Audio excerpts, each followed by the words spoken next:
Malam itu, langit terlihat kelam, tetapi suasana di padepokan para wali tetap terang oleh cahaya pelita. Para wali Songo berkumpul dalam sebuah pertemuan penting. Di antara mereka, Sunan Kalijaga duduk dengan tenang, mendengarkan perbincangan yang berlangsung serius. Para wali membahas keadaan Pajajaran, sebuah kerajaan besar yang masih teguh memegang kepercayaan lama. Sunan Gunung Jati yang mengenal Pajajaran dengan baik menyampaikan kegelisahannya. Meski Islam telah berkembang pesat di berbagai wilayah, Prabu Siliwangi tetap mempertahankan ajaran nenek moyangnya dengan kokoh. Rakyatnya mengikuti jejak sang raja, menolak ajakan untuk menerima ajaran baru. Para wali sepakat bahwa harus ada cara yang lebih halus untuk menyentuh hati Prabu Siliwangi, bukan melalui paksaan atau peperangan. Setelah perbincangan panjang, mereka sepakat untuk mengutus Sunan Kalijaga. Ia terkenal dengan kebijaksanaan dan pendekatan yang lembut dalam berdakwah. Tidak seperti para wali lain yang lebih mengutamakan ajaran secara langsung, Sunan Kalijaga mampu memasukkan nilai-nilai Islam ke dalam budaya yang sudah ada tanpa menimbulkan pertentangan. Ia menerima tugas itu dengan penuh keyakinan, siap menjalankan amanah yang telah diberikan kepadanya. Dalam diam, Sunan Kalijaga memahami bahwa tugas ini tidak akan mudah. Prabu Siliwangi bukan hanya seorang raja yang kuat secara politik, tetapi juga memiliki kesaktian luar biasa. Kekuatan spiritualnya telah membuatnya dihormati oleh rakyatnya. Jika ajakan itu dilakukan dengan cara yang salah, bukan tidak mungkin akan terjadi pertumpahan darah. Oleh karena itu, diperlukan kebijaksanaan yang lebih dari sekadar kata-kata. Keesokan paginya, Sunan Kalijaga mempersiapkan diri untuk perjalanan menuju Pajajaran. Ia tidak membawa pasukan atau pengikut yang banyak, hanya beberapa orang murid yang setia. Baginya, dakwah bukanlah tentang menunjukkan kekuatan, melainkan menanamkan kebaikan dalam hati manusia. Dengan langkah mantap, ia meninggalkan padepokan, memulai perjalanan panjang menuju kerajaan yang masih berpegang teguh pada warisan leluhurnya. Sepanjang perjalanan, Sunan Kalijaga menyaksikan kehidupan rakyat yang masih setia pada ajaran lama. Mereka menjalankan ritual-ritual leluhur dengan penuh penghormatan. Ia tidak melihat ini sebagai sesuatu yang harus dihapus, melainkan sebagai sesuatu yang bisa diarahkan menuju ajaran yang lebih baik. Dalam hati, ia yakin bahwa setiap manusia memiliki kebaikan, hanya saja mereka perlu dipandu untuk melihat cahaya kebenaran. Setibanya di sebuah desa dekat Pajajaran, Sunan Kalijaga beristirahat sejenak di bawah pohon rindang. Seorang lelaki tua menghampirinya, menanyakan tujuan perjalanannya. Dengan senyum ramah, Sunan Kalijaga menjelaskan bahwa ia datang bukan untuk mengubah tradisi, melainkan untuk membawa pesan perdamaian. Lelaki tua itu mengangguk paham, tetapi memperingatkan bahwa Prabu Siliwangi bukan orang yang mudah diyakinkan. Berita tentang kedatangan Sunan Kalijaga mulai tersebar di antara rakyat. Ada yang menyambutnya dengan terbuka, tetapi banyak juga yang ragu dan takut akan perubahan. Di istana Pajajaran, Prabu Siliwangi mendengar laporan dari para pengawalnya. Ia sudah lama mengetahui tentang para wali yang berusaha menyebarkan ajaran baru, tetapi kali ini ada sesuatu yang berbeda. Kedatangan Sunan Kalijaga terasa seperti pertanda bahwa waktunya telah tiba untuk sebuah pertemuan yang tidak bisa dihindari. Di tengah perbincangan dengan para penasihatnya, Prabu Siliwangi berdiri tegak dan menatap ke arah Cakrawala. Ia tahu bahwa pertarungan ini bukan sekadar perdebatan ajaran, tetapi juga ujian atas keyakinannya sendiri. Dengan suara tegas, ia memerintahkan para pengawal untuk tetap berjaga, tetapi tidak mengusik tamunya. Ia ingin melihat sendiri seberapa besar kebijaksanaan Sunan Kalijaga sebelum mengambil keputusan. Sunan Kalijaga, yang masih berada di desa, tidak terburu-buru untuk menemui sang raja. Ia memahami bahwa keyakinan tidak bisa dipaksakan dalam satu malam. Dengan sabar, ia mulai berinteraksi dengan rakyat, memperkenalkan nilai-nilai Islam melalui tindakan, bukan sekadar kata-kata. Tanpa disadari, langkah awalnya telah membuka pintu menuju pertemuan besar yang akan mengubah sejarah Pajajaran selamanya. Pagi yang masih berselimut embun menyambut langkah Sunan Kalijaga dan para muridnya. Kabut tipis menyelimuti jalan setapak yang mereka lalui, seolah menyimpan misteri yang belum terungkap.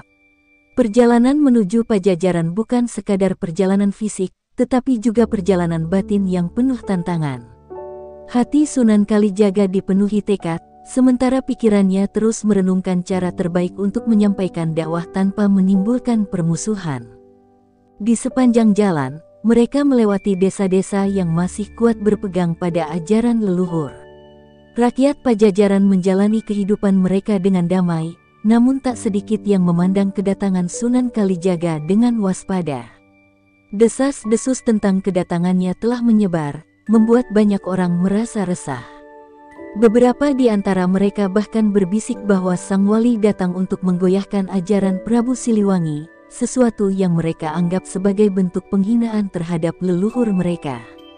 Ketika melewati sebuah hutan lebat yang menjadi perbatasan wilayah Pajajaran, Sunan Kalijaga dan rombongannya dihentikan oleh sekelompok prajurit bersenjata.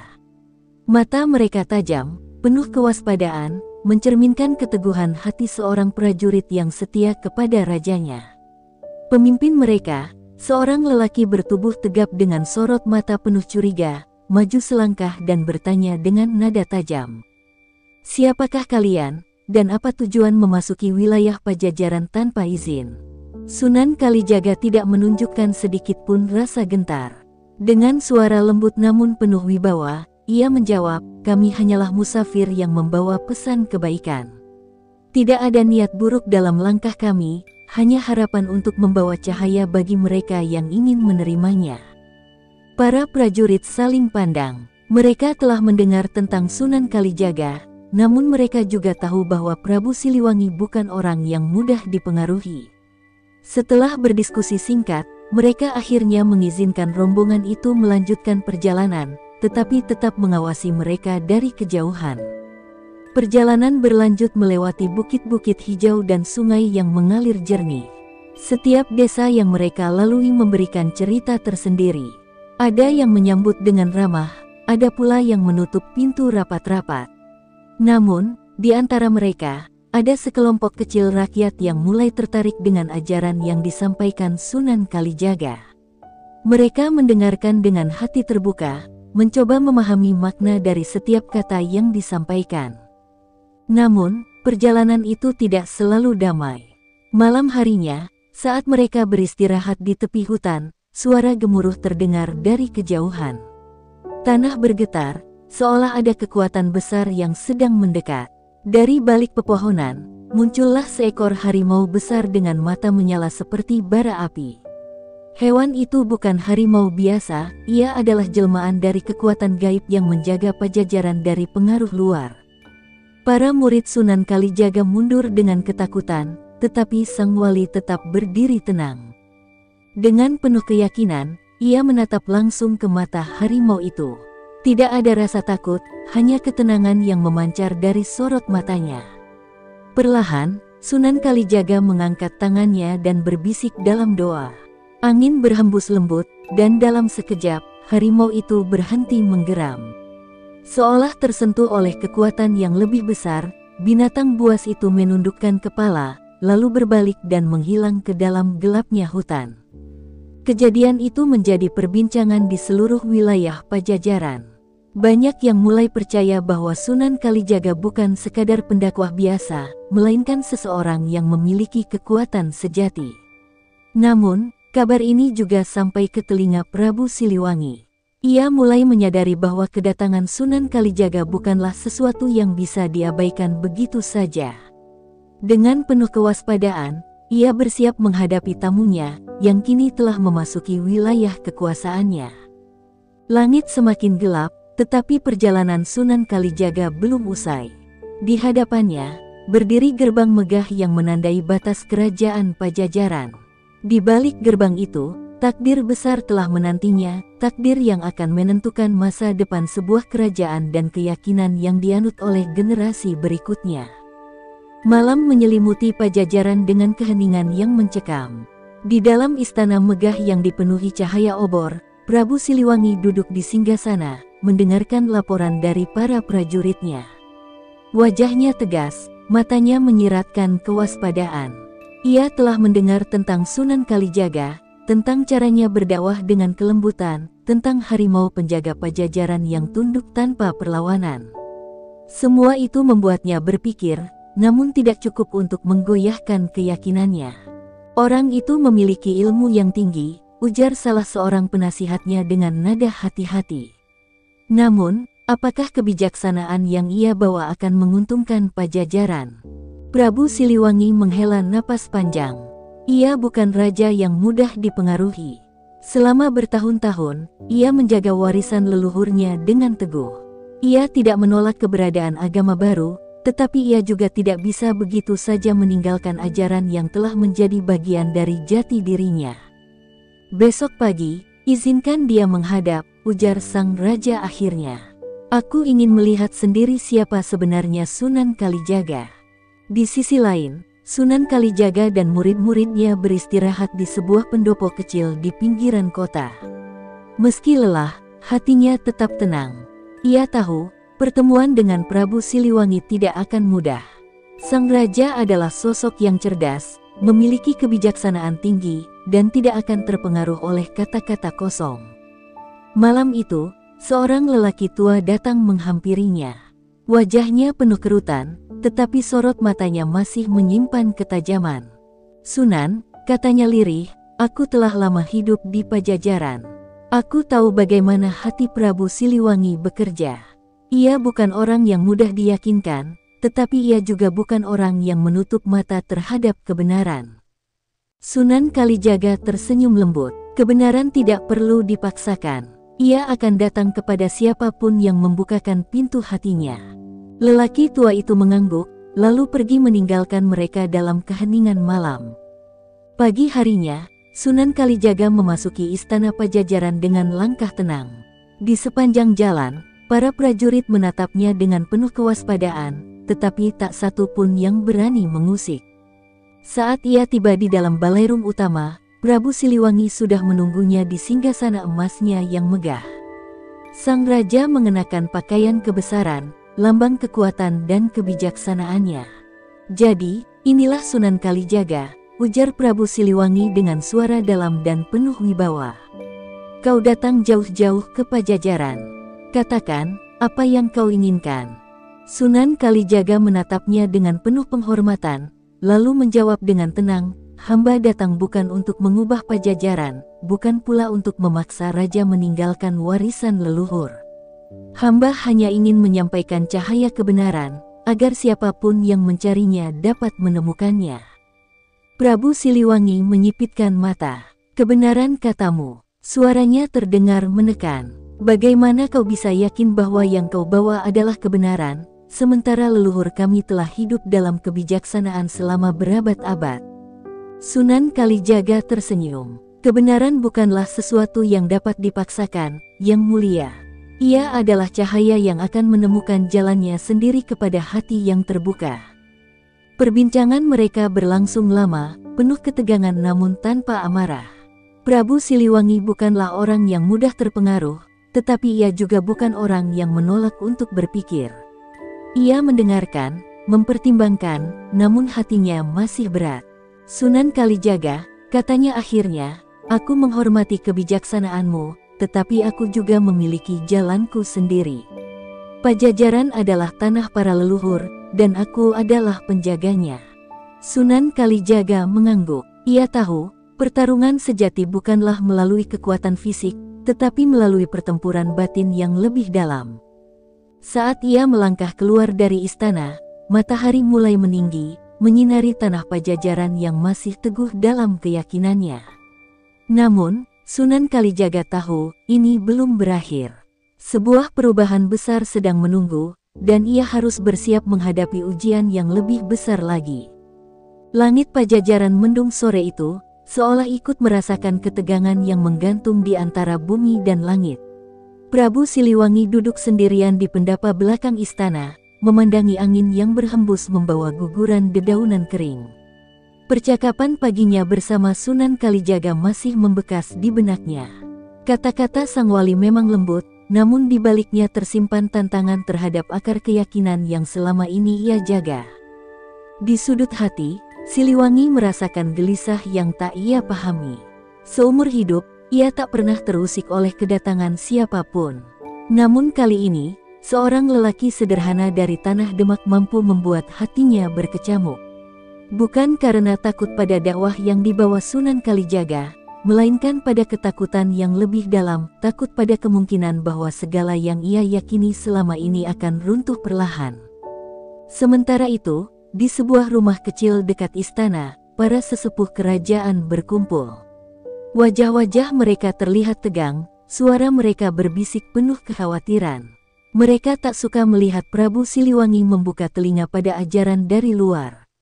Bagi mereka, kedatangan Sunan Kalijaga adalah ancaman yang bisa mengoyak tatanan yang sudah rapi. Sang Prabu harus diingatkan, bisik salah satu dari mereka. Jika tidak, Pajajaran akan tergelincir ke jalan yang bukan miliknya. Kekhawatiran itu akhirnya sampai ke telinga Prabu Siliwangi.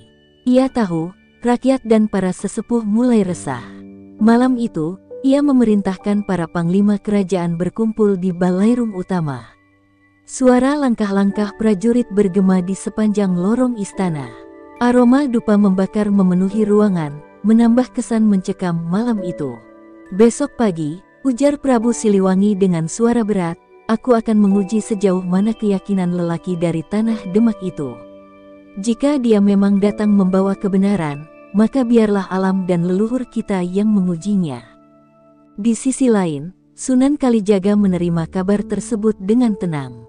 Malam itu, ia memilih menyepi di tepi sungai, meresapi bisikan air yang mengalir tanpa henti. Hatinya tetap teduh, meskipun ia tahu bahwa yang menantinya bukan sekadar ujian biasa, melainkan benturan keyakinan antara langit dan bumi. Menjelang pagi, langit Pajajaran tampak muram. Angin bertiup membawa aroma basah dedaunan. Di lapangan luas di depan istana, para prajurit telah berkumpul. Rakyat Pajajaran berdiri di kejauhan, menanti dengan cemas apa yang akan terjadi. Sunan Kalijaga melangkah perlahan ke tengah lapangan. Di hadapannya, Prabu Siliwangi berdiri tegak, mengenakan pakaian kebesaran, mata tajam menatap sang wali tanpa berkedip. Aku telah memberimu kesempatan untuk berbicara, ujar Prabu Siliwangi tanpa basa-basi. Kini, aku akan melihat sendiri apakah keyakinanmu cukup kuat untuk menandingi kekuatan yang kami junjung selama ini. Tanpa menunggu jawaban, Prabu Siliwangi mengangkat tangannya. Seketika, bumi bergetar pelan. Dari balik pepohonan, seekor harimau putih sebesar kuda muncul, matanya menyala merah, bulunya berkilau seperti perak. Itu adalah penjelmaan kekuatan gaib Pajajaran, harimau penjaga yang tak terkalahkan. Suasana mendadak sunyi. Semua mata tertuju pada Sunan Kalijaga, menunggu apakah ia akan lari ketakutan, atau jatuh di hadapan kekuatan yang tak kasat mata itu. Namun sang wali tetap berdiri tenang. Tatapannya lembut, bahkan saat harimau itu mengaum mengguncang bumi. Ia mengangkat kedua tangan, berdoa dalam diam, menyerahkan segalanya pada sang penguasa alam. Dalam sekejap, angin berhenti. Harimau yang mengamuk itu menurunkan kepalanya, suaranya merendah, lalu berbalik tanpa melukai siapapun. Keheningan menggantung di udara, membuat semua yang menyaksikan menahan napas. Prabu Siliwangi mengatupkan rahangnya. Untuk pertama kalinya dalam hidupnya, ia merasakan sesuatu yang tak mampu ia kendalikan, bukan kekuatan fisik, melainkan sesuatu yang lebih besar, ketulusan, kelembutan, dan keteguhan hati yang tak bisa dilawan dengan amarah atau kesaktian. Namun dalam hatinya, badai baru saja dimulai. Ia tahu, ini bukan akhir. Ini baru permulaan pertarungan yang sebenarnya. Mentari perlahan merayap naik di ufuk timur, menyinari tanah Pajajaran yang masih dipenuhi keheningan. Peristiwa kemarin mengguncang seluruh penjuru kerajaan.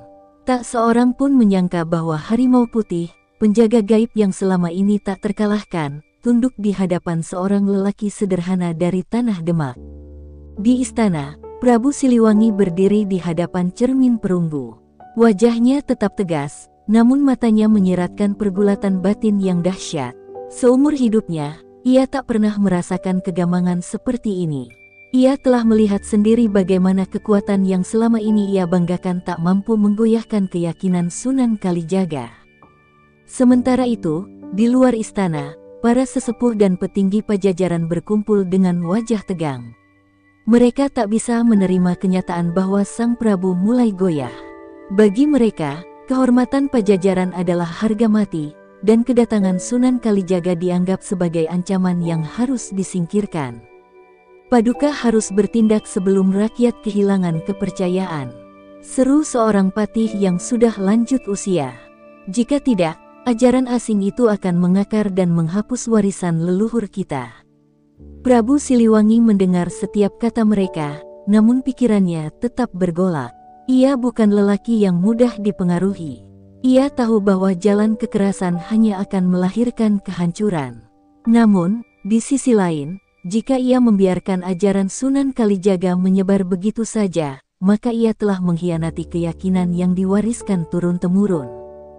Di tengah kebimbangan itu, suara lantang terdengar dari pelataran istana. Sang Prabu, semua kepala menoleh. Sunan Kalijaga berdiri tegap di sana, tatapannya tenang namun penuh wibawa. Para pengawal segera bersiaga, tapi Prabu Siliwangi mengangkat tangannya, memberi isyarat agar mereka mundur. "Kau datang lagi," ujar Prabu Siliwangi, suaranya berat. "Saya datang bukan untuk menantang," jawab Sunan Kalijaga lembut, "tapi untuk menyelesaikan apa yang sudah kita mulai." Keheningan menyelimuti istana. Para sesepuh dan panglima menunggu dengan waspada. "Aku telah melihat keajaiban yang kau bawa," ujar Prabu Siliwangi akhirnya. "Namun aku masih belum yakin. Jika kau benar-benar membawa kebenaran, buktikan padaku dengan cara lain. Bukan dengan kata-kata, bukan dengan kesaktian, tapi dengan sesuatu yang bisa menggoyahkan keyakinanku." Sunan Kalijaga menatapnya dalam. "Apa yang Paduka inginkan?" Sebuah senyum tipis muncul di wajah sang raja. Sebuah pertarungan. Riuh rendah memenuhi balairung istana. Para penasihat dan panglima saling berpandangan. Sebagian besar dari mereka merasa yakin bahwa Sunan Kalijaga tak akan bisa menolak. "Tapi bukan pertarungan biasa," lanjut Prabu Siliwangi. "Kita akan bertarung tanpa senjata, tanpa kesaktian. Hanya hati dan keyakinan yang akan menjadi senjata kita." Sunan Kalijaga tidak terkejut. Ia tersenyum dan mengangguk pelan. "Saya menerima." Keesokan paginya, seluruh rakyat Pajajaran berkumpul di lapangan utama kerajaan. Matahari bersinar terang, menerangi dua sosok yang berdiri di tengah, Prabu Siliwangi dengan jubah kebesarannya, dan Sunan Kalijaga dengan pakaian sederhana. Tak ada pedang, tak ada pusaka, tak ada mantra yang dilantunkan. Hanya dua lelaki yang berdiri berhadapan, siap membuktikan keyakinan mereka masing-masing. Prabu Siliwangi melangkah maju, sorot matanya tajam. "Jika kau benar, maka buktikan kepadaku. Buat aku tunduk dengan cara yang tak bisa dibantah oleh siapapun."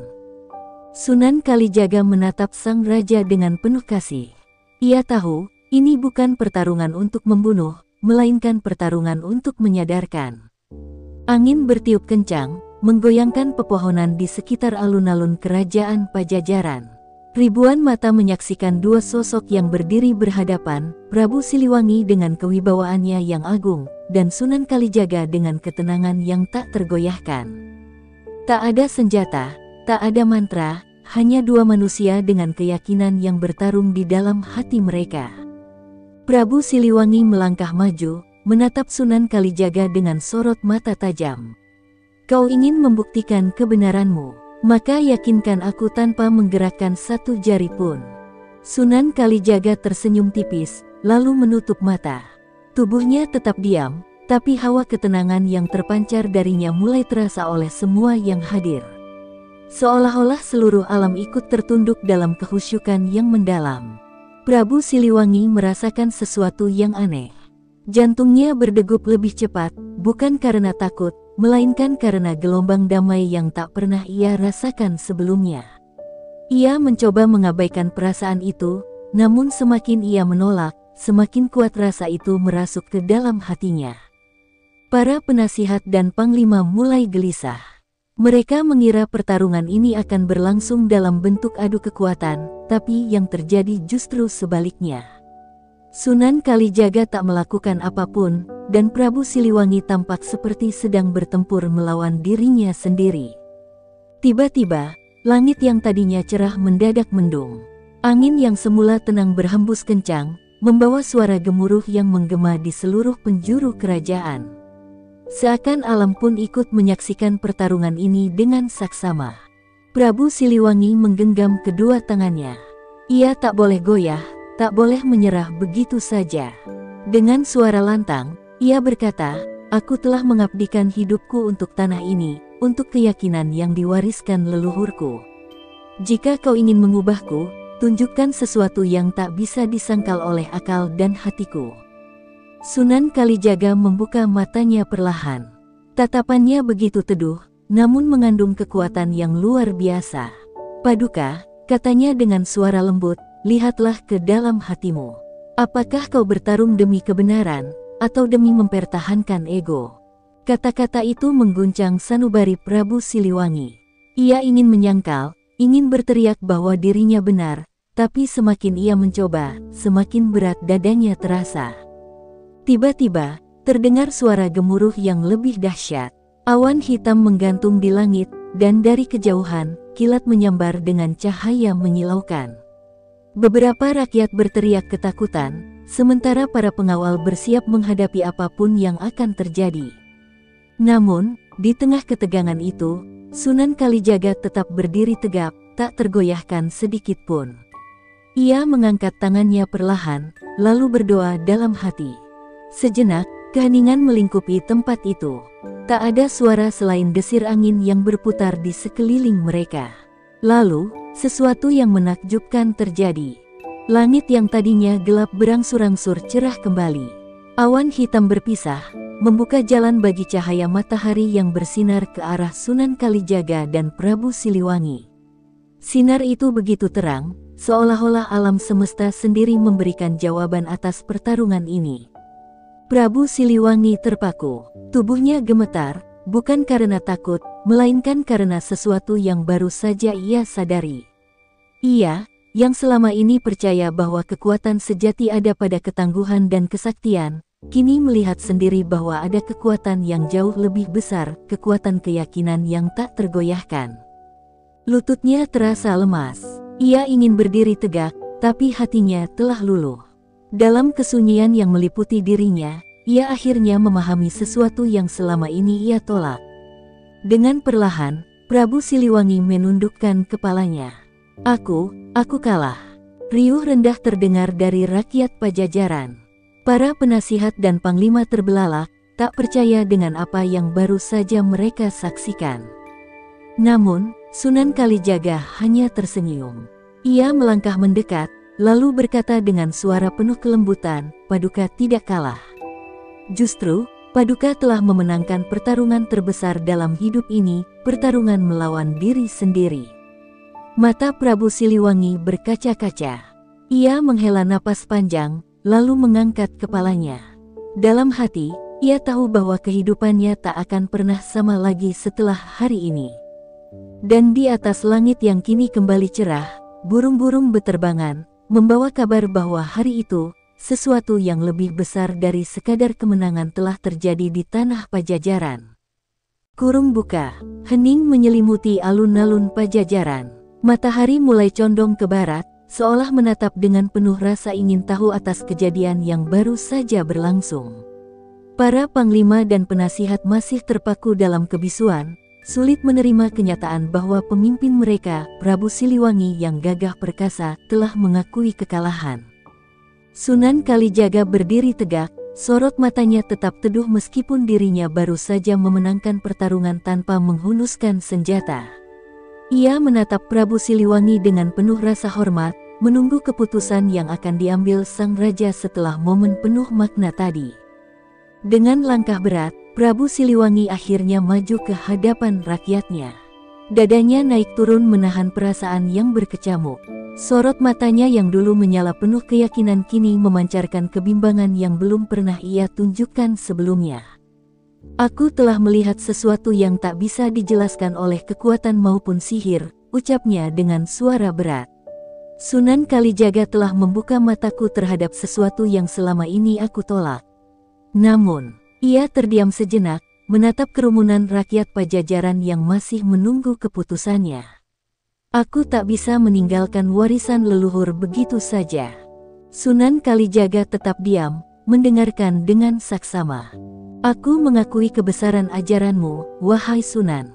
Hatiku terguncang oleh apa yang baru saja aku alami, lanjut Prabu Siliwangi, suaranya lirih namun tetap berwibawa. Namun, aku tak bisa mengkhianati nenek moyangku. Aku adalah Raja Pajajaran, penjaga adat dan tradisi yang telah diwariskan sejak zaman dahulu kala. Beberapa penasihat tersenyum lega, sementara rakyat masih terdiam, menunggu kalimat berikutnya. Sunan Kalijaga mengangguk perlahan. Paduka, aku tak pernah memaksakan kehendak. Keyakinan bukan sesuatu yang dapat dipaksakan, melainkan harus tumbuh dari dalam hati. Angin berhembus lembut, membawa keheningan yang semakin dalam. Prabu Siliwangi menatap langit yang kini mulai berubah warna menjadi keemasan. Jika aku mengikuti jalanmu, maka aku harus meninggalkan Pajajaran. Aku harus meninggalkan rakyatku, istanaku, dan segala yang telah aku bangun selama ini. Ia menarik napas panjang, lalu melanjutkan dengan suara yang menggema di seluruh alun-alun, maka aku memilih untuk pergi. Seisi kerajaan terperangah. Para prajurit saling bertukar pandang, tak percaya dengan keputusan yang baru saja diucapkan. Meninggalkan Pajajaran, Paduka, salah satu penasihatnya bertanya dengan suara gemetar. Prabu Siliwangi mengangguk. Aku tak bisa terus menjadi raja sementara hatiku telah goyah. Aku tak bisa memimpin dengan kebimbangan. Oleh karena itu, aku akan menyerahkan tahta dan memilih jalanku sendiri. Suara tangis mulai terdengar dari kerumunan rakyat. Mereka tak pernah membayangkan pemimpin yang mereka hormati akan mengambil keputusan seperti ini. Sunan Kalijaga menatap sang raja dengan penuh rasa hormat. Ia tahu bahwa keputusan ini adalah bukti dari kegelisahan dan kebesaran jiwa Prabu Siliwangi. Prabu Siliwangi menoleh ke arah putra-putranya, yang berdiri di antara para bangsawan. Dengan suara mantap, ia berkata, "Anakku, kau yang akan meneruskan tahta ini. Pimpinlah Pajajaran dengan bijaksana, dan hormatilah semua keyakinan yang ada di negeri ini." Sang putra mahkota mengangguk dengan mata berkaca-kaca. Ia ingin menahan ayahnya, namun ia tahu bahwa tak ada yang bisa mengubah keputusan ini. Prabu Siliwangi melangkah mendekati Sunan Kalijaga. Aku tak tahu kemana kakiku akan melangkah setelah ini. Namun, aku ingin berjalan mengikuti suara hatiku. Sunan Kalijaga tersenyum tipis. Maka Paduka telah menemukan jalanmu sendiri. Semoga langkahmu selalu dalam lindungannya. Tanpa kata-kata lagi, Prabu Siliwangi melepaskan mahkotanya, menyerahkannya kepada putranya, lalu perlahan-lahan melangkah meninggalkan alun-alun. Langkahnya mantap, namun setiap jejak yang ia tinggalkan terasa begitu berat. Rakyat hanya bisa menatap kepergiannya dengan hati yang tersayat. Matahari mulai tenggelam di ufuk barat. Siluet Prabu Siliwangi yang berjalan semakin menjauh tampak seperti bayangan seorang pengembara yang meninggalkan segalanya demi pencarian yang lebih besar. Dan di tengah keheningan yang menyelimuti Pajajaran, hanya suara angin yang terdengar, seolah-olah mengantarkan doa bagi seorang raja yang memilih berjalan di jalan yang tak terduga. Kurung buka, langkah Prabu Siliwangi semakin jauh meninggalkan Pajajaran. Tanpa mahkota dan tanpa pengawalan, ia kini hanyalah seorang pengembara yang berjalan mengikuti bisikan hati. Hutan-hutan lebat menyambutnya dengan kesunyian yang menyesakkan. Di kejauhan, suara burung hantu menggema, seolah ikut meratapi keputusan besar yang baru saja ia ambil. Di dalam istana, Sunan Kalijaga memandang tahta yang kini kosong. Hatinya diliputi perasaan haru dan kebimbangan. Ia telah menyampaikan ajaran dengan penuh kelembutan, namun tak pernah menyangka bahwa Prabu Siliwangi akan memilih jalan seperti ini.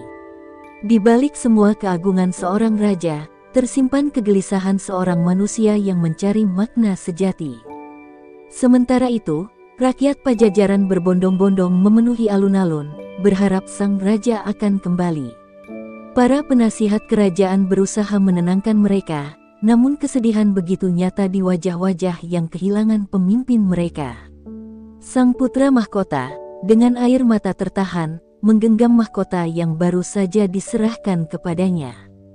Di tengah keheningan yang mencekam, seorang prajurit berlari terburu-buru.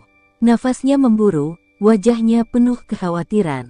Ia berlutut di hadapan putra mahkota dan berbisik, "Paduka, ada kabar dari utusan yang mengikuti jejak Baginda Prabu." Semua mata tertuju padanya.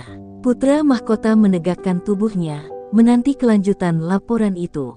Baginda Prabu menghilang di tengah hutan. Para utusan yang mengikutinya hanya menemukan jejak kaki yang terhenti di sebuah sungai besar. Tak ada tanda-tanda keberadaannya setelah itu. Kejadian itu menimbulkan kegemparan. Para bangsawan dan prajurit saling berpandangan, tak percaya dengan apa yang mereka dengar. Sunan Kalijaga tetap diam, namun dalam hatinya, ia merasa bahwa Prabu Siliwangi telah memilih takdirnya sendiri. Malam itu, Pajajaran diselimuti duka. Lilin-lilin dinyalakan di seluruh penjuru istana, sebagai tanda penghormatan terakhir bagi raja yang telah pergi tanpa jejak. Sang putra mahkota akhirnya naik tahta, namun di dalam hatinya, ia tetap berharap bahwa suatu hari, ayahnya akan kembali.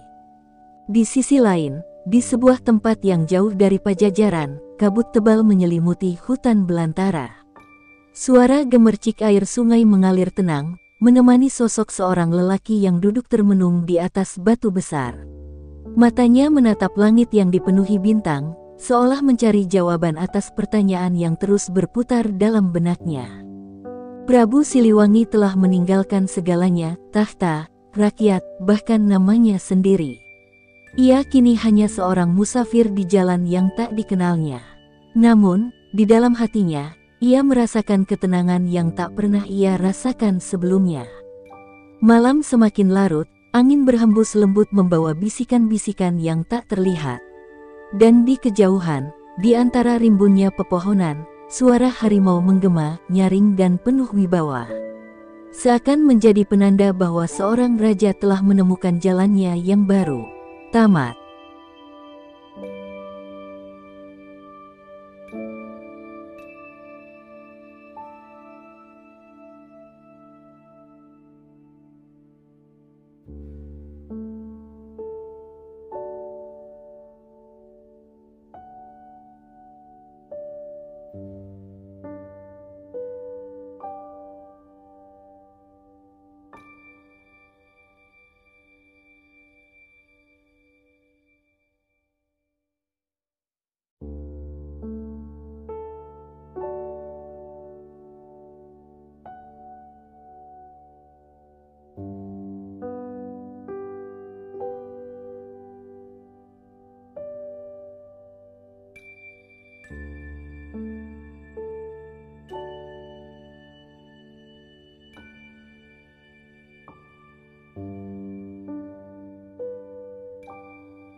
Raina menikah dengan Arya setelah melalui perjalanan cinta yang penuh liku.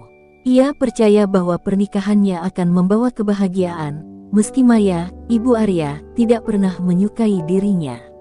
Maya menganggap Raina tidak sepadan dengan status keluarga mereka yang terpandang. Ketidaksetujuan Maya perlahan menjadi awan gelap dalam hubungan rumah tangga mereka. Meski Raina berusaha keras menjadi menantu yang baik, sikap dingin Maya tidak pernah berubah. Maya terus mencari-cari kesalahan, dari hal kecil seperti cara Raina memasak hingga masalah besar yang sebenarnya tidak pernah terjadi. Arya sering terjebak di antara keduanya, membuat hubungan suami istri itu mulai goyah. Citra, seorang wanita muda dari keluarga kaya, sering diundang Maya untuk makan malam bersama keluarga mereka. Maya terang-terangan memuji Citra di hadapan Raina, menyebutnya sebagai calon menantu ideal. Arya, meski merasa risih, tidak berani melawan kehendak ibunya. Kehadiran Citra semakin memperkeruh suasana di rumah itu.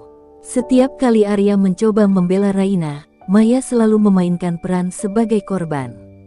Ia mengadu bahwa Raina tidak menghormatinya sebagai ibu mertua. Arya yang sudah terbiasa menuruti ibunya, mulai terpengaruh oleh tuduhan-tuduhan tersebut. Perlahan, cinta Arya pada Raina tergantikan oleh keraguan yang ditanamkan Maya. Puncaknya terjadi ketika Maya menuduh Raina membawa sial bagi keluarga mereka. Ketika bisnis keluarga mengalami kerugian besar, Maya menyalahkan keberadaan Raina sebagai penyebab malapetaka. Tanpa bukti atau alasan yang masuk akal, ia menyuruh Arya menceraikan Raina demi menyelamatkan nama baik keluarga. Arya yang dilema antara cinta pada Raina dan kewajibannya pada ibu, akhirnya memilih untuk mengakhiri pernikahan. Keputusan itu menghancurkan hati Raina. Ia tidak menyangka bahwa orang yang paling dicintainya tega menghancurkan hidupnya hanya karena hasutan seorang ibu mertua. Sebelum pergi dari rumah itu, Raina mencoba berbicara dengan Arya untuk terakhir kalinya. Namun, Arya hanya berdiri kaku tanpa memberikan jawaban. "Maafkan aku," adalah satu-satunya kalimat yang keluar dari bibir Arya, tetapi itu tidak cukup untuk menyembuhkan luka di hati Raina. Saat Raina meninggalkan rumah, Maya merasa puas karena berhasil menyingkirkannya. Sementara itu, Citra mulai semakin dekat dengan Arya, dengan harapan menggantikan posisi Raina sebagai istri. Namun, di balik senyuman kemenangannya, Maya tidak menyadari bahwa ia telah melukai seorang wanita yang tulus mencintai putranya. Raina berjalan tanpa tujuan, membawa tas kecil berisi pakaian seadanya.